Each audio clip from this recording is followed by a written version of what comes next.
예.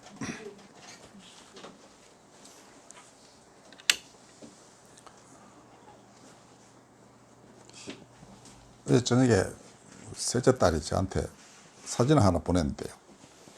짐 정리를 하다 보니까 옛날 주복 하나가 나왔답니다. 그걸 사진을 찍어 보냈어요. 제가 읽어봐도 오늘 설교도 될 것 같은 그런 설교인데요.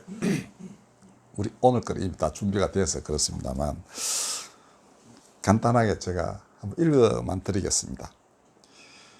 처음 포항 갔을 때 택시를 타면 기사가 100원짜리를 꼭 거슬러 주었다. 왜 그러냐 했더니 안 그러면 싸움 난다는 것이었다. 다 사는 게 팍팍했으다. 지금도 그렇다. 그래서 나도 꼬박꼬박 주고 또 받는다. 곳간에서 인심난다는 말이 맞다는 생각이 절로 든다. 그러므로 일자리 확보가 공동체의 평화를 위해 필수 조건임을 인정치 않을 수 없다. 그런데 우리 사회가 이게 안 되니 뭔가 불길한 기운이 땅을 덮는 듯한 것이다. 감사의 계절임에도 사회는 불안하다.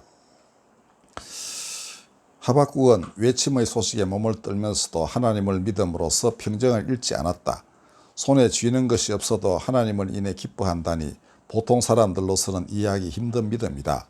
그러나 이는 어려울수록 하나님께 머리를 돌려 그에게서 지혜를 구하라는 말씀이다.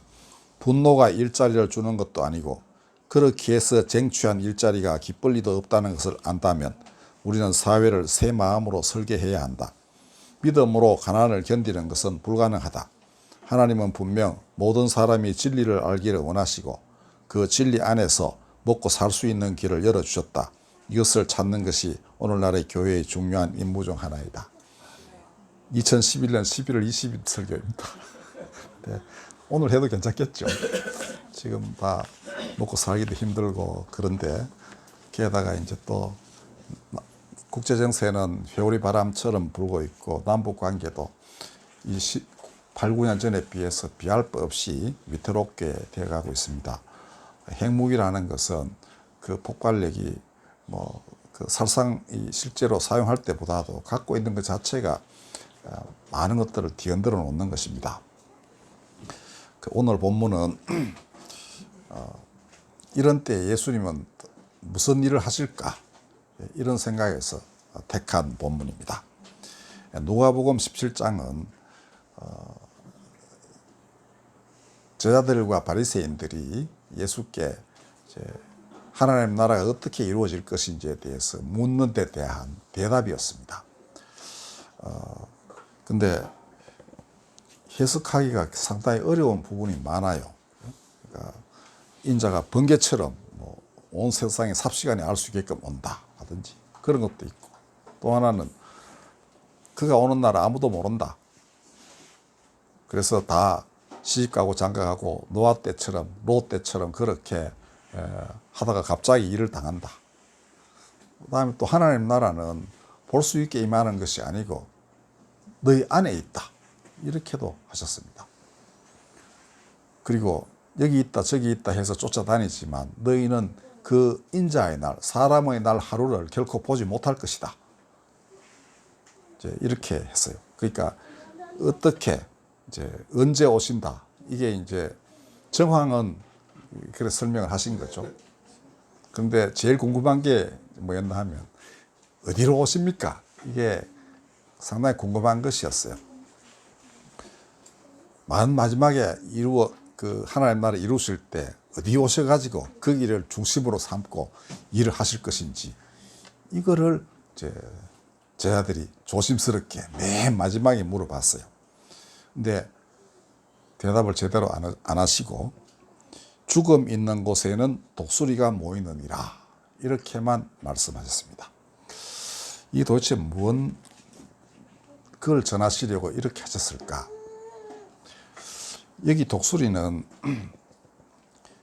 영어로 벌처라고 되어 있습니다. 그러니까 독수리의 두 종류가 있대요. 하나는 이글이라고 쓰는 그 독수리는 정말 우리 독수리 같이 하늘로 올라가고 하는 건데, 거기서 이제 그 산짐승 사냥하는 그런 용맹무쌍하고 정말 그런 놀라운 능력을 지닌 독수리고요. 벌처는 되게 좀 순하답니다. 순해서 사냥을 잘 못하고, 그래서 죽은 동물 시체를 이제 먹기 위해서 그렇게 모여가지고 시체 있는 곳에 모이는 그런 속성을 갖고 있답니다. 예수께서는 시체 있는 곳에 독수리가 당연히 모이죠. 사람들도 아마 잘 알고 있는 사실이었습니다. 잘 알고 있는 사실 하나만 달랑 얘기하시고 어디 오느냐에 대해서는 전혀 언급을 안 하셨어요. 그래서 많은 사람들이 이래저래 해석을 하고 뭐 주석을 하는데요. 보다가 갑자기 생각난 게 바로 금수산 태양궁전에 안치되어 있는 김일성, 김정일 그 부자의 미라였습니다. 그래 막 찾아봤죠. 그랬더니 지금까지 10명이 그렇게 독재자 중에 뭐 거의 다 독재자입니다. 독재자 중에 10명이 미라가 되어 있는데 김일성, 김정일이 9번, 10번이랍니다. 그리고 부자로서는 유일하고, 그다음에 효시는 레닌인데요. 소련을 이룩한. 근데 그 뒤에 마오쩌둥도, 그다음에 호치민도 그 뒤를 따랐답니다. 근데 이 세 사람은 다 자기 의사에 반하여 미라가 된 사람들입니다. 이들은 자기 화장해서 다 뿌려달라고 그렇게 했대요. 특히 레닌은 어머니 옆에 묻어달라고 하고, 부인도 강력하게 그렇게 요청했지만 후임자가 스탈린이 그 레닌의 후광을 얻고 자기 권력을 강화하기 위해서 미라 만들고 그다음 사람들 오게 하고 이제 내가 이제 후계자라는 걸 이제 드러내 보이려 했죠. 그리고 어마어마한 그 철권 정치를 펼쳤습니다. 스탈린 사후에 등장한 사람이 후르츠초프예요. 후르츠초프가 스탈린을 격하하면서 니는 집에 가라 해가지고 시신을 꺼내가지고 화장해서 뒤로 보내버렸어요. 그래가지고 지금 남아있지는 않습니다. 운 좋은 사람은 카스트로라고 합니다. 그 최장기 집권한 사람이에요. 그런데 후임자가 바로 동생이어가지고 자기 화장해라 했더니 동생이 즉각 화장해서 그 이제 우상화되지 않은 그런 사람이 됐습니다. 그러니까 이 사람들은 그런 대로 봐줄만 하죠. 본인들은 그렇게 미라되기 싫다. 그다음에 또 공산주의자들에게는 사후세계라는 게 없는 겁니다. 그러니까 이놈들이 분명히 내 시신 두고서 그 이용할 것이다는 생각을 했겠죠. 그리고 그거는 왜 보면 공산주의 체제 그 사상에도 안 맞는 것이다는 이제 이런 생각을 해서리라고 봅니다. 근데 중국 사람들, 동양인들은 이게 서양하고 좀 달라가지고 중국인들은 마오쩌둥 이 시신에 그렇게 참배하러 오는 사람이 많답니다. 근데 그 뒤에 정말 중국의 실질적인 지도자가 된 덩소평은 화장해가지고 그거 다 뿌렸어요. 주원래 마찬가지고요. 그러니까 마오만 바로 직후의 후계자에 의해 가지고 미라가 됐는데 이 궁전에 근사하게 지어놓고 안치를 했으니 아무리 그 뒤에 실권자가 자기는 화장해라 해도 마오를 어떻게 할 수는 없는 것 아니겠어요. 그래서 지금까지 그냥 이제 남아 있습니다. 이 레닌과 마오를 보면서 아마 김일성은 자기도 저렇게 되기를 바란다 이런 생각을 했으리라고 생각되고, 김정일은 얼씨구나 하고 그렇게 했고 자기도 아마 그 유언으로 남겼겠죠. 그러니까 김정은은 또다시 두 사람을 결국은 이름까지 바꿨답니다. 원래는 그 김일성 집무실인데요. 이거를 태양궁전으로 바꿔가지고 지금 그 김정일 살아 생전에 김대중 대통령도 억지로 그게 좀 끌고 가려고 노력했으나 실패로 끝난 그 유명한 일화가 남아 있죠. 근데 그 뒤에 뭐 그런 그 대통령 좀 되지 않는 사람들은 끌려가서 아마 그 구경했을 가능성이 상당히 높습니다. 왜냐하면 북한은 외국 대사, 미국은 수교를 안 했죠, 아직은. 근데 영국, 스웨덴 대사를 반드시 그걸로 끌고 간대요. 그러니까 뭐 본인들이야 경배는 안 했겠지만 구경은 해야만 되는 뭐 그런 상황이라고 합니다. 자, 근데 이 큰 카리스마를 지닌 사람을 미라 만드는 것은 자기 권력 유지를 위한 것입니다. 그리고 그걸 위해서 사람들을 끌어모으는 것이죠. 뭐 북한은 거의 강압적이다시피 하는 것이지만은 만약에 자발적으로 흠모하여 참배하는 사람이 있다면은 이 어떤 사람이었습니까? 그 시신, 즉 죽음에 모여드는 그런 독수리라 해도 과언이 아니라고 저는 봅니다. 그 다음에 이렇게 죽음을 활용하는 사람들은 사람 죽이는 것도 서슴지 않습니다. 그리고 그거를 통치 수단으로 활용을 해요. 북한에 있는 공개 처형, 수용소 이런 것들이 그 좋은 예입니다. 이것이 바로 죽음의 문화가 지배하는 짐승의 나라입니다. 진리의 사람들은 죽음을 이렇게 대하지 않죠. 언제나 예에 따라서 안장할 뿐이지 이렇게 시신을 이용하는 법은 없습니다. 아마 이 비유를 쓰신 것은 예수님이 자신의 죽음을 예견하면서 하신 말씀이다. 나는 그렇게 생각이 돼요. 왜냐하면 자, 예수를 죽이려고 사람들이 모의를 하죠. 대제사장들은. 그 다음에 총도하고 결탁을 합니다. 그러니까 이 나쁜 짓 하는 데에는 사람들이 공모를 많이 해요. 그 다음에 열혈당원들은 분명히 자기 시신을 그러니까 독립운동에 그러니까 아주 죄 없는 사람을 예를 들면 로마가 처형해버렸으니 와 우리 걸기하자라든지 바라바 같은 사람도 이미 그런 종류의 사람이었는데 이럴 가능성이 되게 높죠. 근데 예수님 제자 중에도 열혈당원들이 있었지만 너무 무서워 다 도망갔고요. 오직 진리를 숭상했던 아리마다 요셉, 니고데모 이런 사람들만 가까이 있었습니다. 사랑하는 마지막 제자 있고 그 다음에 어머니와 여인들이 좀 있었죠. 이들은 아무도 생각하지 않고 유대의 예법대로 그 시신을 빌라도에 요구해서 그 다음에 안장하고 그렇게 했습니다. 예수님은 대제사장들이 분명히 봐라 아무것도 아니잖아 죽었어. 그러니까 그가 기적을 평상시에 행했는지는 모르겠지만은 십자가에 달리신 그를 보고도 그랬죠. 네가 정말 하나님의 아들이거든 내려와라. 그래서 우리에게 보여라. 이렇게 요구했죠. 예수님이 그걸 다 짐작하셨습니다. 분명히 이들은 내 죽음을 활용하여 그건 아무것도 아니니까 이제 그거 따르지 말고 우리 시행하는 제사에 따라서 우리 원하는 대로 너희는 살아. 이렇게 하리라고 예상하셨을 겁니다. 그리고 또 하나 더 예상하셨죠. 아버지께서 나를 일으키실 것이다. 그러니까 그의 죽음은 결코 악한 자들의 손에 들어갈 수가 없고 활용할 수도 없는 거라는 것을 명확하게 아셨습니다. 그죠? 자, 이게 이 비유를 쓰게 된 먼 원인이라고 저는 생각을 해요. 독수리들이 모이는 곳에 내가 다시 온다. 이렇게 약속하신 것이죠. 그러므로 부활이요 생명이신 그분에게는 이게 마땅한 것입니다. 여기에 비로소 그가 오셔야만 진정으로 그가 오셨다고 우리가 말할 수 있습니다. 왜 그러냐 하면은 처음 이 말씀하신 그분 자신이 그렇게 사셨기 때문입니다. 또 그렇게 죽으셨고 다시 부활하셨기 때문입니다.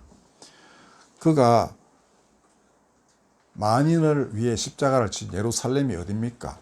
바로 종교적 권력을 유지하기 위하여 저 한 사람 죽고 우리 모두가 사는 것이 낫다라는 생각을 가진 제사장들이 종교적 권력을 쥐고 있던 그런 곳입니다. 빌라도도 마찬가지입니다.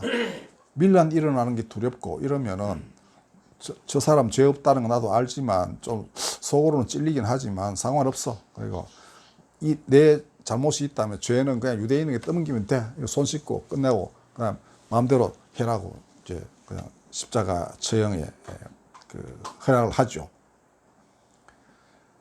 그 일말의 양심이 있었는지 요셉이 가서 시신 달라 하니까 그거는 서슴없이 내줬습니다. 자, 그러나 예수께서는 피할 기회가 없지는 않으셨지만은 절대로 피하지 않았습니다. 그런 죽음의 권세, 그러니까 사람 목숨을 아주 파리 목숨처럼 생각하는 그런 사람들의 지하에서 감련히 그는 하나님의 뜻을 그대로 고스란히 드러내셨습니다. 그 다음에 부활하신 뒤에는 바울을 불렀죠. 그래가지고 당시 모든 세계의 중심이고 권력의 절정이 로마에 가서 생명의 복음을 전하라고 하셨습니다. 로마가 어떤 데입니까? 우리 잘 알다시피 검투사들 격투해서 그냥 죽어나가는 것을 보고 즐기고 박수치고 하던 그런 문화를 지닌 나라였습니다. 그 다음에 반란자들은 가차없이 십자가 처형했습니다. 예수님 십자가 사건 이전에도 굉장히 많은 사람들이 죽었습니다. 그러니까 그런 죽음의 문화가 지배하고 있는 로마에 가서 너희는 죽음을 무릅쓰고 내가 그러했듯이 생명의 복음을 전해야 하는 것이다. 바울은 깨달았습니다. 그리고 목숨을 초계같이 던져서 로마에서 정령 하나님의 나라를 이룩하도록 했습니다. 많은 피가 흘렀지만 승리자는 예수님이었습니다. 그가 다시 오실 때에도 똑같을 것입니다. 아니면 우리가 그분인지 알 수가 없습니다.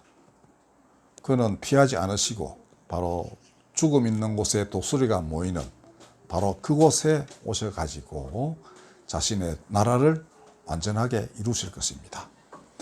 딴 나라 생각할 거 없습니다. 북한 생각하면 그렇습니다. 많은 사람을 예비하셨으리라고 우리는 확신해도 좋습니다.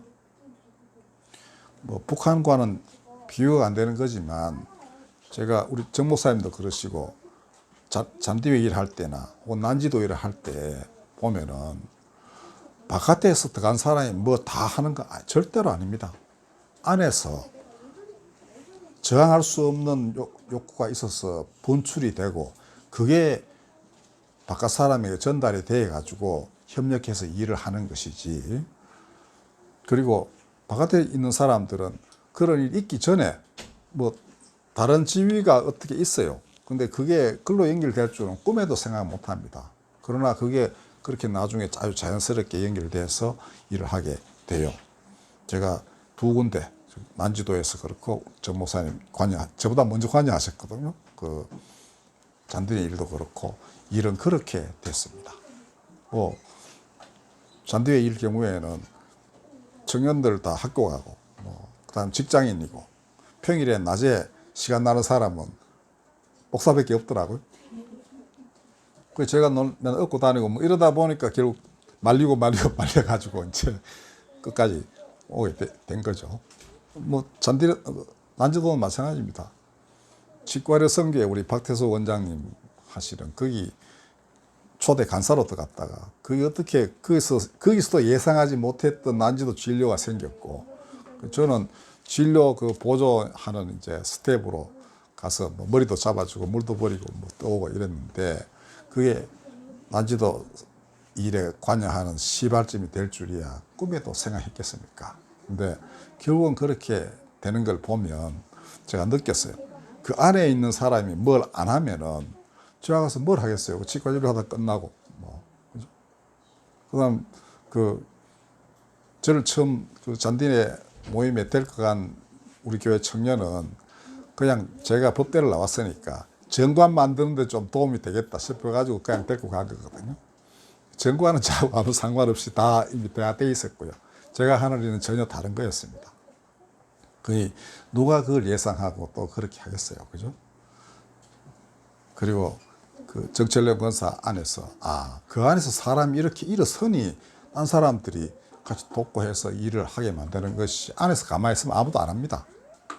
북한도 틀림없이 그런 사람들이 수없이 일어나서 죽고 다시 일어나고 이렇게 했을 거예요.